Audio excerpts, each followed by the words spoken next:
The ANC remains committed to ensure that we build a national consensus to avoid any uncertainty that can lead to instability.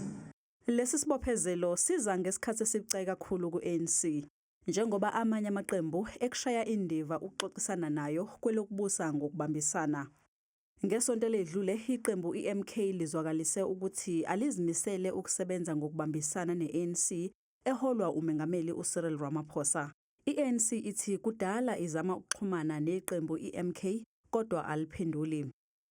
We have made approaches to the MK party for the record, for colleagues in the media to note that when we do get responded to, or if we do get responded to, we would then do exactly as we've done with other parties.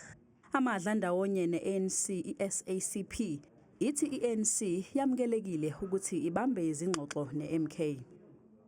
If the MK party engaging with the ANC come to the conclusion to support them in this framework, the ANC has the right to do so. But we have characterized them as a counter-revolutionary organization.